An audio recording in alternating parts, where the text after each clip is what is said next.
क्या हो अगर आसपास की दुनिया अचानक बिखरने लगे। आज हम एक्शन थ्रिलर डेरिंग रखवाला की कहानी को गहराई से समझेंगे, जो एक बड़ा सवाल पूछती है, जब सब कुछ दांव पर लगा हो तो इंसानियत की असली कीमत क्या होती है। जरा सोचिए, एक शहर जो पूरी तरह से दहशत में डूबा हुआ है। अपने ही लोग, अपने पड़ोसी, दोस्त, सब के सब शिकारी बन चुके हैं। और इसकी वजह है एक वायरस। एक ऐसा वायरस जो इंसान को ही इंसान का सबसे बड़ा दुश्मन बना देता है। लेकिन इस पूरी कहानी का सेंटर एक सवाल है। एक मामूली सा ट्रैफिक पुलिस वाला, जिसका काम बस चालान काटना है, वो अचानक से पूरे शहर की आखिरी उम्मीद कैसे बन जाता है। इस सवाल का जवाब जानने के लिए हमें कहानी की शुरुआत में जाना होगा, वायरस के फैलने से भी पहले। तो चलिए मिलते हैं कहानी के हीरो से, कार्तिक से, और देखते हैं कि इस तबाही से पहले उसकी दुनिया कैसी थी। बिल्कुल सीधी सादी, जैसी किसी की भी हो सकती है। देखिए, कार्तिक की जिंदगी ना दो मजबूत पिलर्स पर टिकी है। पहला तो है उसका फर्ज, मतलब वो एक ऐसा ट्रैफिक कॉप है जो एकदम ईमानदार है, अपने नियमों का पक्का। और दूसरा है उसका प्यार अपनी छोटी बहन विद्या के लिए, क्योंकि जब से उनके माँ बाप नहीं रहे, कार्तिक ही उसकी दुनिया है, उसका सब कुछ। और अपनी बहन के लिए उसका ये प्यार मतलब इतना गहरा है कि उसने उसकी अच्छी देखभाल के लिए, पता है, शादी के 100 से भी ज्यादा रिश्ते ठुकरा दिए। तो इससे पता चलता है कि उसके लिए विद्या ही सब कुछ है। मगर इस सिंपल सी दुनिया में एक ट्विस्ट आता है, रेणुका के आने से। रेणुका एक डॉक्टर है, और एक नॉर्मल से ट्रैफिक स्टॉप पर इनकी जो मुलाकात होती है ना, वहीं से एक अनकही लव स्टोरी शुरू हो जाती है। एक ऐसी कहानी जो आगे चलकर कार्तिक की पूरी जिंदगी बदलने वाली थी। और फिर अचानक सब बदल गया। तो चलिए अब कहानी के उस हिस्से में चलते हैं जहां कार्तिक की वो सीधी साधी दुनिया पूरी तरह तबाह हो जाती है। पूरे शहर पर एक ऐसे खौफनाक वायरस का कहर टूटता है, जो कोई मामूली बीमारी नहीं है।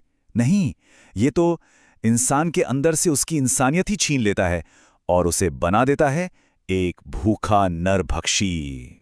अब ये जो वायरस है ना, इसके कुछ रूल्स हैं, बड़े अजीब। ये बिल्कुल रेबीज की तरह काम करता है, मतलब दिमाग के उस हिस्से पर अटैक करता है जो हमारे अंदर के जानवर को कंट्रोल करता है। फैलता कैसे है? लार से, अगर वो खून में मिल जाए। और एक बार कोई इन्फेक्ट हो गया तो उसके पास सिर्फ 3 दिन होते हैं। और हाँ, एक और अजीब बात, ये जो नरभक्षी बन जाते हैं, इन्हें पानी से डर लगता है। और ये सब इतनी तेजी से होता है कि किसी को संभलने का मौका ही नहीं मिलता।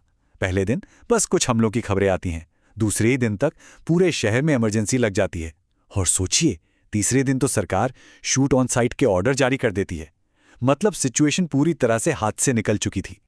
अब तक ये लड़ाई पूरे शहर की थी, लेकिन जब ये तबाही कार्तिक के अपने घर तक पहुंचती है ना, तो ये लड़ाई उसकी पर्सनल बन जाती है और मिशन बिल्कुल क्लियर हो जाता है। कहानी का सबसे बड़ा, सबसे दिल दहला देने वाला टर्न आता है जब कार्तिक की अपनी बहन विद्या इस वायरस से इन्फेक्ट हो जाती है। अब ये सिर्फ शहर को बचाने की जंग नहीं रहती, ये अपनी पूरी दुनिया को बचाने की जंग बन जाती है।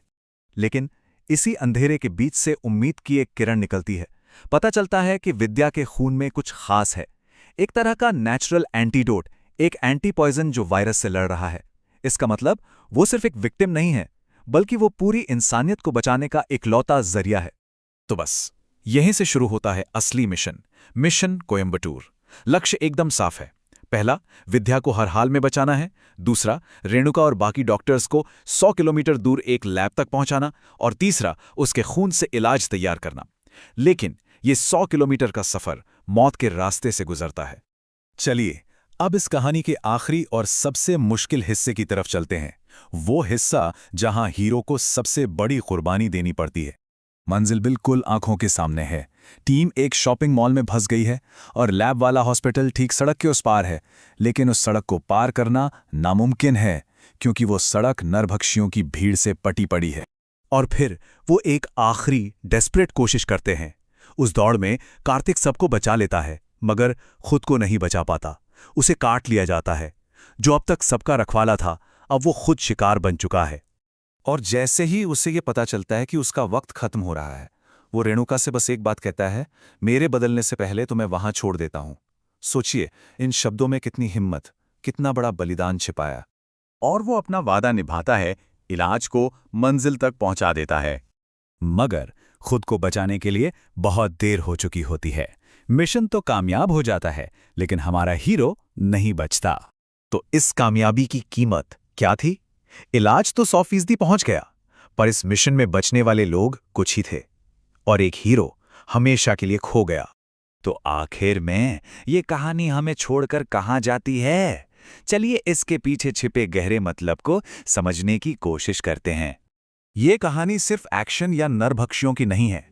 ये कहानी है परिवार के लिए गहरे प्यार की। ये कहानी है सबसे बड़े बलिदान के मतलब की। ये दिखाती है कि जब जिंदा रहना ही मुश्किल हो तो फर्ज क्या होता है। और सबसे बड़ी बात कि कभी-कभी उम्मीद की कीमत बहुत बहुत भारी होती है। तो आखिर में ये कहानी एक सवाल हमारे जहन में छोड़ जाती है कि जब पूरी दुनिया ही राक्षसों की बन जाए, तो वैसे में इंसान होने का, इंसानियत को जिंदा रखने का असली मतलब क्या है?